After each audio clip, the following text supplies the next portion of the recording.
خطاب کریں گے. ہماری اسی کورس کا ٹیم بھی ہے اور محرک ہے اس کورس کا سب سے بہترین محرک ہے, اور پیشے کے اعتبار سے آپ طبیب ہیں اور ماشاءاللہ سے قرآن کا آپ کے ساتھ انتہائی لگاؤ ہے. اور میں نے بہت سارے ایسے طبیب کو دیکھے جو قرآن کے اندر ظاہری باتیں تڑپ ہو, وہ بھی انشاءاللہ انہوں نے قرآن کے حوالے سے کام کرتے ایک مقالہ انہوں نے تیار کیا ہے. وہ مقالہ انشاءاللہ ڈاکٹر صاحب آپ لوگوں کے سامنے پیش کریں گے. یہ مقالہ ان کی اپنی کوشش ہے, نہ انہوں نے کہیں سے لکھوایا ہے, یہ ماشاءاللہ سے عرصہ دراز سے اس مقالے کے اوپر کام کر رہے تھے. تو ہماری گزارش ہے کہ ڈاکٹر صاحب مقالے کو جس طریقے سے وہ ادا کرے, مقالے کا حق ادا کرتے ہوئے انشاءاللہ ہم چاہتے ہیں کہ ڈاکٹر صاحب اس مقالے کو پیش کریں گے تاکہ ان کی محنت ضائع نہ ہو اور یہ پیغام زیادہ سے زیادہ لوگوں تک پہنچائے. وقت انشاءاللہ یقیناً گزارش ان کو وقت مل جائے گی. بہت بہت شکریہ. بسم اللہ الرحمن الرحیم. الشیطان یعدکم الفقر ویأمرکم بالفحشاء واللہ یعدکم مغفرۃ منہ وفضلا واللہ واسع علیم.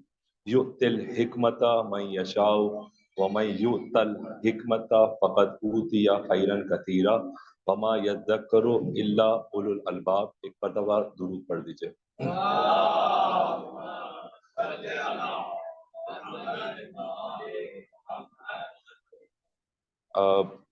میں اپنی گفتگو کا آغاز قرآن کریم کی سورہ بقرہ کی اس آیت سے کرنا چاہتا ہوں, اور اس سے پہلے والی آیت کے اندر جو میں نے آپ کے سامنے دو آیات بیان کی 268 اور 269, اس سے پہلے 267 میں خداوند عالم نے ارشاد فرمایا یا ایھا الذین آمنوا انفقوا من طیبات, اور یہاں پہ خداوند عالم تشویق دلا رہا ہے انفاق کرنے کی.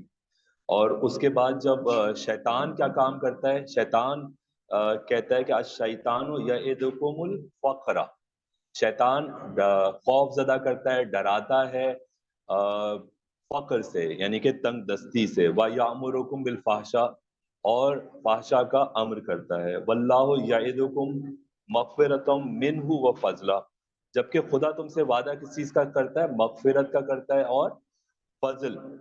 واللہ واسع علیم. اور اس کے بعد ارشاد ہوتا ہے قرآن میں یؤتی الحکمۃ من یشاء ومن یؤت الحکمۃ فقد اوتی خیرا کثیرا. جو ہمارے پاس بہن اور بھائی کورس کر چکے ہیں قرآن کا, وہ بتا سکتے ہیں کہ یؤتی الحکمۃ اس میں فاعل موجود ہے یا نہیں ہے؟ یؤتی الحکمۃ میں فاعل ہے یا نہیں ہے؟ معروف ہے یا مجہول ہے؟ یؤتی الحکمۃ من یشاء ومن یؤت الحکمۃ فقد اوتی خیرا کثیرا. کوئی جواب نہیں دیتا. صحیح, کوئی مسئلہ نہیں ہے.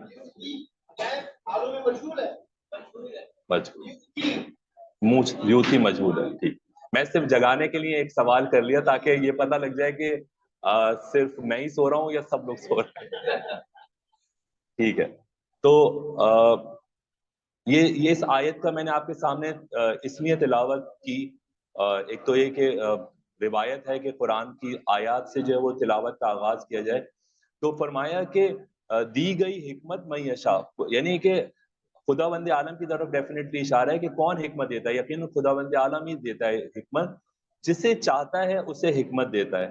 وَمَن یُؤْتَ الْحِکْمَةَ, اور جسے حکمت دی گئی فقط اوتیٰ خیرًا کثیرا, اللہ تعالیٰ نے بے شمار نعمتیں ہمیں دی ہیں, ہمیں زندگی دی ہے, عقل دی ہے, ہمیں صحت دی ہے, دولت دی ہے, گھر دیا, ساری چیزیں دی. لیکن جب اللہ سے ہم پوچھیں گے کہ خیر کثیر کسے اللہ تعالیٰ نے کہا, تو خداوند عالم نے فرمایا کہ وَمَن یُؤْتَ الْحِکْمَةَ فقد اوتیٰ خیرًا کثیرا, اور اس کے بعد فرمایا وَمَا یَذَّکَّرُ إِلَّا اولو الالباب. تو شیطان کی طرف سے جو پیغامات آتے ہیں وہ کیا آتے ہیں؟ خداوند عالم نے کہا کہ انفاق کرو. شیطان نے ڈرایا کسی سے, تنگ دستی سے ڈرایا, اسے کہتے ہیں وسوسہ. اور اس کے مقابلے میں اللہ تعالیٰ جو حکم دیتا ہے یا جو ہمیں پیغام دیتا ہے اس کو ہم کہتے ہیں الہام.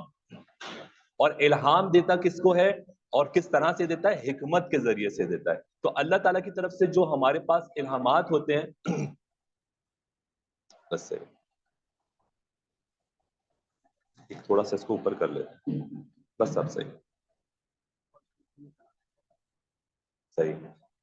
تو اللہ تعالیٰ کی طرف سے ہمارے پاس جو اللہ تعالیٰ کی طرف سے ہمارے پاس جو الہات ہوتے ہیں یا پیغامات ہوتے ہیں وہ خداوند عالم خود دیتا ہے، اور جسے چاہتا ہے اسے دیتا ہے، اور اس کا نام اللہ تعالیٰ نے رکھا ہے حکمت.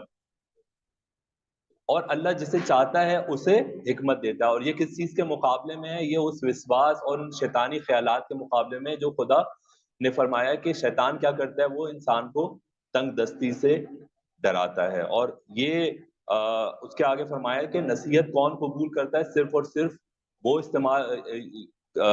قبول کرتا ہے جو اولو الالباب میں سے ہو، یعنی وہ مغز رکھتا ہو، عقل رکھتا ہو اور سمجھ رکھتا ہو. اس تعارف کے بعد میں اپنے موضوع کی طرف آتا ہوں اور کوشش کروں گا کہ وقت کے اندر اس کو ختم کرنے کی کوشش کروں. عنوان کا تعارف اور لغوی مطلب. قرآن کریم کے مطالعے کے حوالے سے میرا موضوع قرآن حکیم میں حکمت کا بیان ہے. قرآن مجید میں قرآن کی ایک صفت حکیم کے طور پر بیان ہوئی ہے. اس کے علاوہ بھی جگہ جگہ لفظ حکمت کا ذکر ہوا ہے. کہیں یہ خداوند عالم کے لیے استعمال ہوا، کہیں قرآن کریم کے لیے، کہیں انبیاء علیہ السلام کے لیے. اس سے قبل کہ اس حوالے سے قرآن کا جائزہ لیں، مناسب ہے کہ پہلے لغوی اور اصطلاحی حوالے سے حکیم اور حکمت کا مطلب سمجھ لیا جائے. حکمہ کا اصل معنی جو کہ ڈکشنری میں موجود ہے، کسی چیز کی اصلاح کے لیے، اسے روک دینے کے لیے کہ ہے. اس بنا پر لگام کو حکمت الدابہ کہا جاتا ہے، یعنی میں نے اسے لگام دی. اس طرح سے جو کشتی کو جو ہم لنگر اندازی کرتے ہیں، اس کے لیے بھی السفینہ و احکم تہابی کہا جاتا ہے. الحکمت یعنی حکمت، جسے عام الفاظ میں ہم لوگ جسے کہتے ہیں کہ اس کا اصطلاحی مطلب ہے، وہ کیا ہے؟ اس کے معنی علم و عقل کے ذریعے حق بات دریافت کر لینے کے ہیں. لہذا حکمت الہی کے معنی، یعنی اب جب ہم خداوند عالم کے حوالے سے حکیم کا لفظ استعمال کرتے ہیں تو حکمت الہی کے معنی اشیاء کی معرفت اور مقصد خلقت کے ساتھ حکم کا اجرا کرنا ہے. اور انسانی حکمت، جو جب ہم انسانی حوالے سے بات کرتے ہیں تو اس کے اندر ایک عملی پہلو آتا ہے. حکمت، انسانی حکمت موجودات کی معرفت اور اچھے کاموں کے سر انجام دینے کا نام ہے. جیسا کہ سورہ لقمان کے اندر ہم آگے چل کے پڑھیں گے، جہاں پر کہ خداوند عالم نے حضرت لقمان کو حکمت عطا کی، اور اس کے بعد جو ہدایات ہیں وہ تمام کی تمام ہدایات پریکٹیکل ہدایات ہیں. حضرت ابراہیم علیہ السلام کو خداوند عالم نے بعض امتحانات ان سے لیے، اور جب وہ ان امتحانات میں کامیاب ہو گئے، ان ڈیٹیلز کو چھوڑتے ہوئے، اس کے بعد حضرت ابراہیم نے خداوند عالم سے ایک دعا کی، اور اس دعا کے اندر خداوند عالم سے انہوں نے ایک ایسے رسول کی درخواست کی جو کہ کتاب و حکمت کی تعلیم دیتا ہو. فرمایا ربنا وابعث فیہم رسولا منہم یتلو علیہم آیاتک وَيُعَلِّمُهُمُ الْكِتَابَ وَالْحِکْمَةَ وَيُزَکِّیہم اِنَّکَ أَنْتَ الْعَزِیزُ الْحَکِیم. آپ میں سے کوئی بتا سکتا ہے کہ اس سے ملتی جلتی آیت اور کہاں ہے قرآن میں؟ کون سی سورہ میں ہے؟ سورہ جمعہ میں ہے. اس آیت کا جو ذکر آیا ہے سورہ ابراہیم میں، سورہ بقرہ کی آیت نمبر 129 میں، اس میں اللہ تعالیٰ کا ارشاد ہوتا ہے کہ اے ہمارے پروردگار. اب یہ دونوں جو ہے وہ حضرت ابراہیم اور اسماعیل، یہ جو ہے وہ دعا کیا فرما رہے ہیں؟ کہتے ہیں کہ اے ہمارے پروردگار، اور بھیج ان میں ایک رسول ان میں سے جو تلاوت کرتا ہو ان پر تیری آیات، اور وہ تعلیم دے انہیں کتاب و حکمت کی، اور تزکیہ کرے ان کا. بے شک تو ہی بڑا غالب آنے والا اور حکیم ہے. تو خداوند حکیم کی طرف سے ایک ایسے رسول کی جو ہے وہ خواہش کا اظہار کیا جا رہا ہے جو اس قوم میں آئے اور آ کے، اور رسول کرامی قدر کے لیے بعین ہی خداوند عالم نے قبول کیا اس کو. اور سورہ جمعہ کے اندر ارشاد فرمایا یسبح للہ ما فی السماوات و ما فی الارض الملک القدوس العزیز الحکیم. تو جو جن صفات خدا کے ساتھ عزیز و حکیم کے ساتھ حضرت ابراہیم نے دعا مانگی تھی، انہی صفات کے ساتھ خداوند عالم نے اس دعا کو قبول فرمایا، اور یہی دو صفات عزیز اور حکیم استعمال کی. اور پھر فرمایا اس کے اگلی آیت میں هو الذی بعث فی امیین رسولا منہم یتلو علیہم آیاتہ ویزکیہم ویعلمہم الکتاب والحکمۃ وان کانوا من قبل لفی ضلال مبین. بہت مشہور آیت ہے، اس کا ترجمہ کرنے کی میرے خیال میں ضرورت نہیں ہے. تو یہاں تک ہمیں جو ہے وہ معلوم ہوا کہ خداوند عالم حکیم ہے، اور اس نے ہمارے درمیان ہمارے لیے جو رسول بھیجا وہ بھی حکیم تھا. اور نہ صرف خداوند عالم نے اس رسول کو حکیم قرار دیا، بلکہ اس کے ساتھ ساتھ حضرت لوط، حضرت موسیٰ، حضرت عیسیٰ، حضرت یوسف، حضرت یہ تمام انبیاء جن کا ذکر ہوا ہے، ان سب کے لیے حکمت جو ہے وہ استعمال کیا گیا. میں آپ کے سامنے صرف چند آیات اور چند نبیوں کا ذکر کروں گا، لیکن تفصیل کے ساتھ یہ ساری جو ہے وہ ایک مفصل مقالے میں موجود ہیں، جو کہ بہت زیادہ مفصل نہیں ہے، لیکن اس کو پورے کو میں پڑھوں تو شاید 1 گھنٹے سے زیادہ لگ جائے گا. میں حضرت موسیٰ سے متعلق جو حکمت کی باتیں ہیں وہ آپ کے سامنے بیان کرتا ہوں. حضرت موسیٰ خلیل اللہ کو خداوند عالم نے توریت عنایت فرمائی تھی، وہ بھی حکمت پر مبنی نصیحتیں تھیں. ان حکیمانہ اقوال خداوندی کا ذکر قرآن مجید میں موجود ہے، اور یہ وہ ضابطہ حیات یعنی کوڈ آف لائف ہے جو خدا ہر امت بشمول آخری امت سے بھی چاہتا ہے کہ وہ ان پر عمل کرے.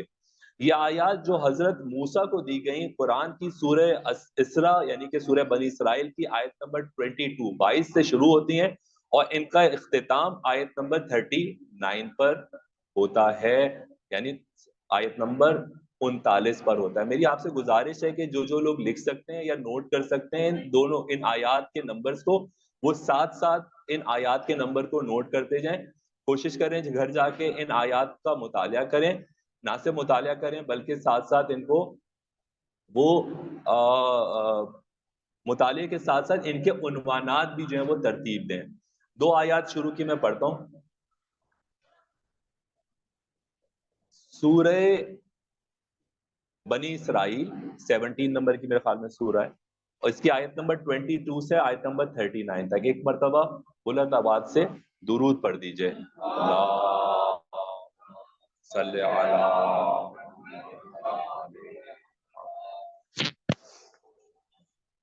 ایک مرتبہ اور درود پڑھ دیجئے.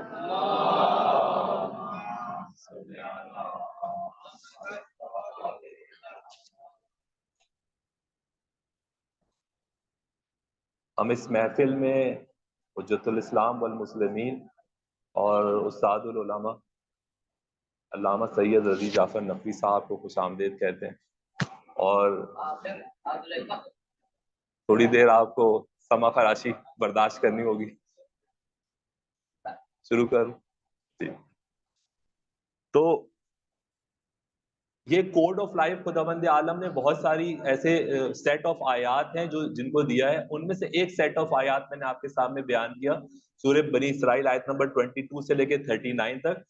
اور ان آیات کا جو اختتام ہوتا ہے وہ اسی بات پر ہوتا ہے کہ یہ سب حکمت کی باتیں ہیں. تو خداوند عالم جب ہمیں حکمت کی باتیں بتاتا ہے تو وہ آخر میں ہمیں یہ بھی بتا دیتا ہے کہ یہ جو سب کچھ بیان کیا جا رہا ہے یہ سب حکمت کی باتیں ہیں. تو پہلی جو اس میں حکمت کی بات بیان کی گئی وہ یہ ہے کہ لا تجعل مع اللہ الہا آخر فتقعد مذموما مخذولا. اللہ کے ساتھ کسی اور کو معبود نہ بنا ورنہ تو مذموم اور بے یار و مددگار ہو کر بیٹھ جائے گا. پھر فرمایا وَقَضَى رَبُّكَ أَلَّا تَعْبُدُوا إِلَّا إِيَّاهُ وَبِالْوَالِدَيْنِ إِحْسَانًا إِنَّ يَبْلُغَنَّ عِندَكَ الْكِبَرَ أَحَدُهُمَا أَوْ كِلَاهُمَا فَلَا تَقُل لَّهُمَا أُفٍّ وَلَا تَنْهَرْهُمَا وَقُل لَّهُمَا قَوْلًا كَرِيمًا. اب ان 2 آیات سے آپ یہ بات سمجھ سکتے ہیں کہ خداوند عالم ہمیں بہت ڈائریکٹلی ایڈریس کرتا ہے، بہت واضح انداز میں ایڈریس کرتا ہے، اور خاص طور پر جو ہے وہ ایک ایک بات کی جزیات تک لے کے اور آپ کو جو ہے وہ بیان کرتا ہے. یہاں پر میں آپ کے سامنے ایک فرق بتانا چاہتا ہوں، کیونکہ تاکہ ایک چیز واضح ہوتی جائے کہ خداوند عالم نے 2 چیزوں کی بات کی، ایک کتاب اور ایک حکمت. تو کتاب و حکمت کے فرق کو یہاں پہ واضح کرنے کی کوشش کریں گے. فرمایا وَيُعَلِّمُهُمُ الْكِتَابَ وَالْحِکْمَةَ. تعلیم کتاب سے کیا مراد ہے؟ کتاب کا لغوی مطلب ہے لکھا ہوا، اور یہ کتبہ سے ماخوذ ہے۔ قرآن کریم میں بہت ساری جگہوں پر اس کے یہی معنی لیے گئے ہیں۔ مثال کے طور پہ ام عندہم الغیب فہم یکتبون، اور اسی طرح سے کتب اللہ لأغلبن انا ورسلی ان اللہ قوی عزیز۔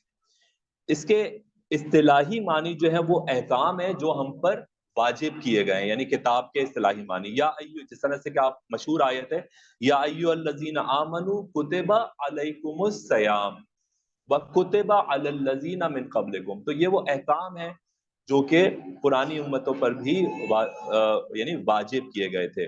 کتاب سے مراد وہ قوانین ہیں جنہیں کرنے کا حکم دیا گیا یا ان سے روکا گیا ہے، اوامر اور نواہی یعنی ڈوز اینڈ ڈونٹس، مگر حکمت میں بات اس سے کچھ بڑھ کر کی جاتی ہے۔ بعض اوقات کتاب یعنی قانون ہمیں ایک کام کرنے کی اجازت دیتا ہے، مگر حکمت کا تقاضا یہ ہوتا ہے کہ اسے انجام نہ دیا جائے، اسی لیے حکمت کو حکمت عملی بھی کہا جاتا ہے، اور اس کا تعلق کسی عمل کی انجام دہی دانائی کے ساتھ استعمال ہوتا ہے۔ حکمت کا تعلق صرف اس کام سے نہیں ہوتا جس کے متعلق یہ حکم دیا جاتا ہے، جو بلکہ مثلا اوپر دی گئی آیات میں، یعنی جو آیات آپ کے سامنے آپ کو میں نے نمبرز بتائے ہیں، اس میں سے ایک جگہ پر آیا ہے فَلَا تَقُلْ لَهُمَا أُفٍّ وَلَا تَنْهَرْهُمَا وَقُلْ لَهُمَا قَوْلًا كَرِيمًا۔ یہاں پر قول کریم جو ہے اس سے کیا مراد ہے؟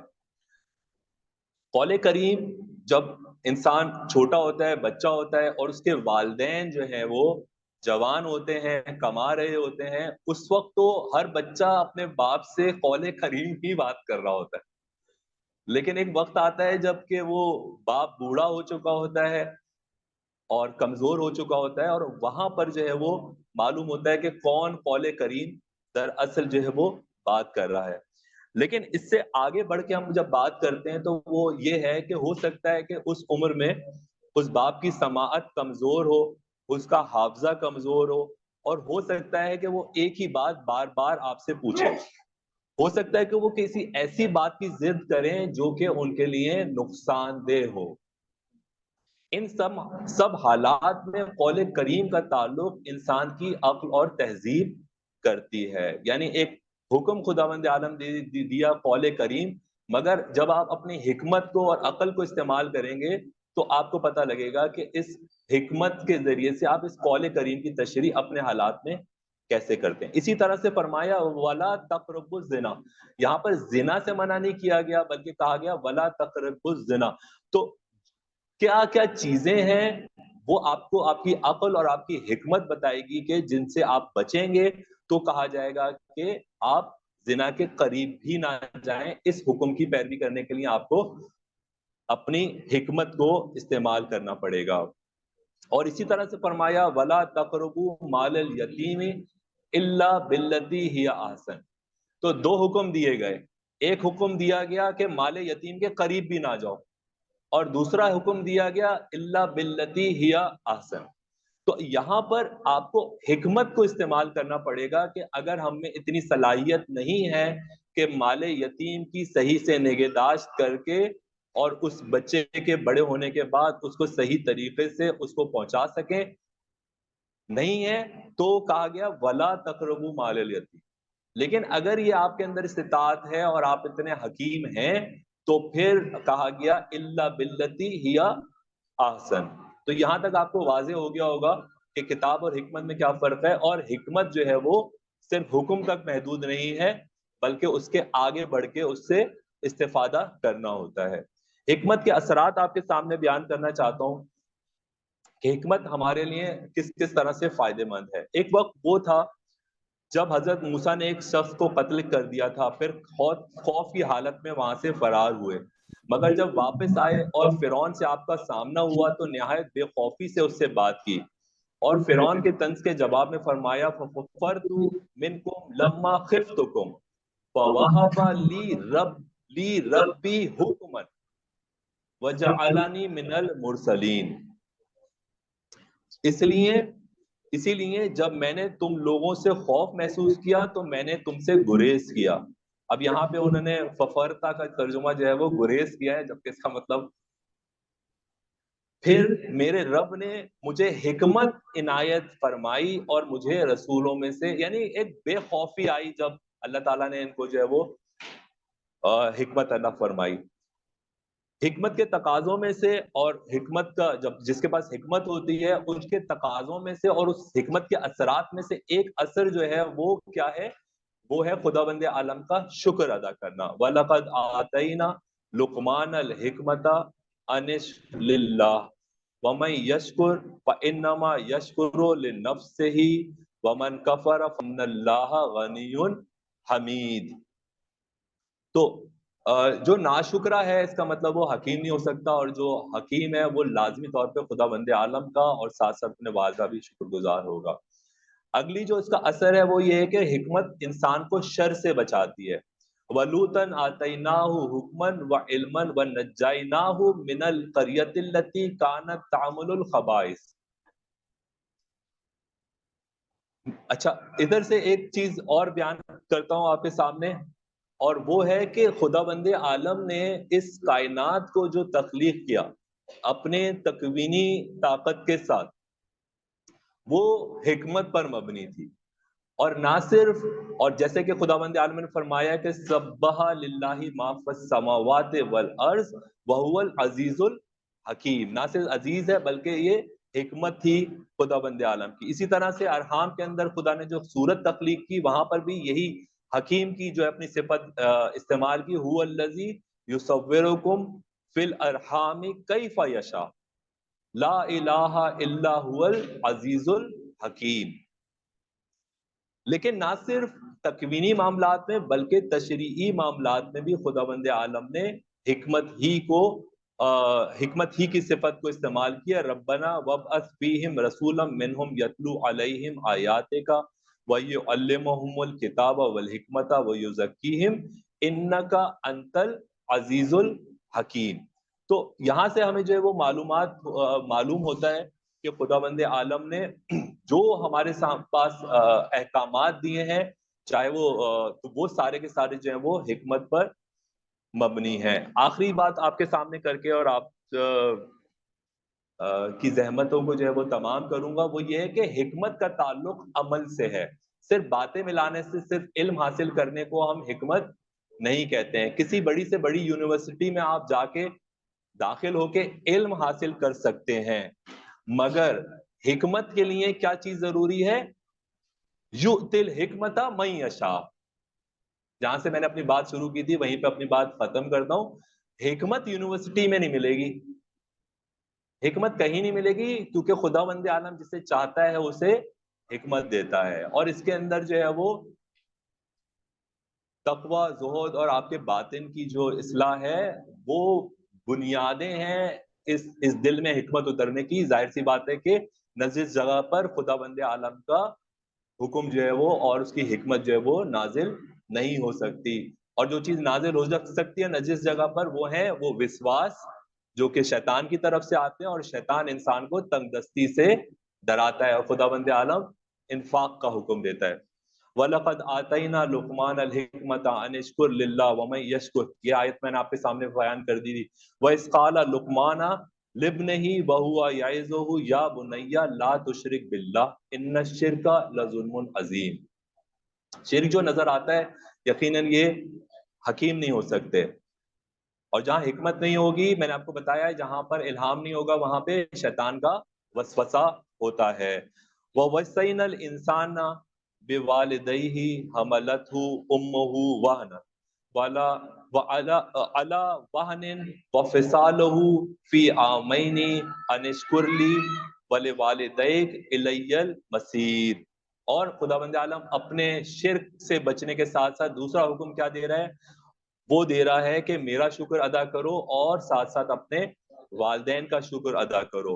وَإِن جَاهَدَاكَ عَلَىٰ أَن تُشْرِكَ. اور اگر وہ شرک کا حکم دے تو اس حکم کو جو ہے وہ نہیں ماننا. اچھا، جو حکمت کی باتیں ہم بیان کرتے ہیں نا وہ بھی لٹ مار طریقے سے نہیں ہونی چاہیے، اور یہ بات بھی ہمیں قرآن ہی بتاتا ہے. کیا کہتے ہیں؟ یا بنیا، اے میرے پیارے بیٹے. اس کا اور بھی بہت، یعنی اے میرے جانے جہاں میری یعنی میرے آنکھوں کی ٹھنڈک، آپ جو بھی اس کا جو ہے وہ ترجمہ کرنا چاہیں، یا بنیا، یعنی بہت ہی ایک قربت کا جو ہے وہ اس ورڈ سے احساس ہوتا ہے. تو جگہ جگہ پر جو حکمت کی بات بھی اگر آپ کو کرنی ہے تو اس کا انداز جو ہے وہ کم از کم میرے جیسا نہیں ہونا چاہیے. اور اسی طرح سے یہ بیان کرتے ہیں کہ اے میرے بیٹے، اگر رائی کے دانے کے برابر بھی کوئی چیز کسی پتھر کے اندر یا آسمانوں میں یا زمین میں، تو خدا بند عالم کیا کرے گا؟ یاتی بہ اللہ، اللہ تعالیٰ اسے بھی لے آئے گا، کیونکہ کیا ہے، ان اللہ لطیف خبیر، اللہ تعالیٰ لطیف ہے. یا بنیا اقم الصلاۃ وامر بالمعروف وانہا عن المنکر واصبر علی ما اصابک ان ذالک من عزم الامور. یہ جو جس چیز کی ضرورت ہوتی ہے نا، علم کے ساتھ، حکمت کے ساتھ، تقوی کے ساتھ، سب چیزوں کے ساتھ، وہ ہوتی ہے عزم کی. خدا بند عالم نے بھی جب اپنے انبیاء کو بھیجا تو ان میں سے جو 5 بڑے نبی تھے نا، ان کو اولو العلم نہیں کہا ہے، اولو التقوی نہیں کہا، اولو الورا نہیں کہا، انہوں نے کہا اولو العزم تھے وہ. ٹھیک ہے، یہ جو عزم الامور ہے نا، یہ ہمارے اندر لیکنگ ہے. ہم لوگ جو ہیں وہ عزم میں راسخ نہیں ہے، ہم لوگ میں یہ جو موٹیویشن نہیں ہے اور عزم نہیں ہے نا کسی چیز کا، اس چیز کی جو ہے نا وہ بنیادی کمی آپ کو محسوس ہوگی. آپ بہت سارے کام کرے دیکھیں گے کہ اس کے اندر وہ انبیاء والا نا عزم نظر نہیں آتا، لہٰذا وہ کام جو ہے وہ نہیں ہو پاتے. اور انبیاء کا کام اگر کرنا ہے تو اس کے لیے انبیاء والا عزم جو ہے وہ، یا ایٹ لیسٹ یہ صفت جو ہے وہ ہمیں سمجھنے کی ضرورت ہے. اور یہ ایک حکمت کی بات ہے، ان ذالک من عزم الامور. اے میرے بیٹے، نماز قائم کر، نیکی کا حکم دو اور بدی سے بچو، اور جو مصیبت پیش تمہیں آئے اس پر صبر کرو. یہ معاملات میں عزم راسخ کی علامت ہے، یا یہی عزم الامور ہے. اس بات کے ساتھ جو ہے وہ میں آپ کے سامنے اس کا جو ہے وہ صرف خلاصہ جو ہے وہ بیان کرنا چاہتا ہوں، یا میں نے جو اس کا نتیجہ بحث بنایا، اور وہ یہ تھا کہ ہم نے یہاں پہ قرآن کریم کی چند آیات کا ذکر کیا جن میں قرآنی حکمت عملی بیان کرنے کی کوشش کی گئی. ان آیات قرآنی سے ہمیں پتہ چلتا ہے کہ ایک اسلامی معاشرہ کن اخلاقی اصولوں پر پروان چڑھتا ہے. قرآن کریم عمل کرنے کی کتاب ہے، اور اس میں حکمت کی باتیں کھول کھول کر بیان کر دی گئی ہیں. تمام انبیاء نے توحید کی دعوت کے بعد جن با حکمت امور کا ذکر کیا ہے، ان پر عمل کے نتیجے میں ہی ہم خداوند عالم کا قرب حاصل کر سکتے ہیں، اور یہی ہماری عبادات کی نیت اور ہماری زندگی کا مقصد ہونا چاہیے. پر محمد وآل محمد صلوات.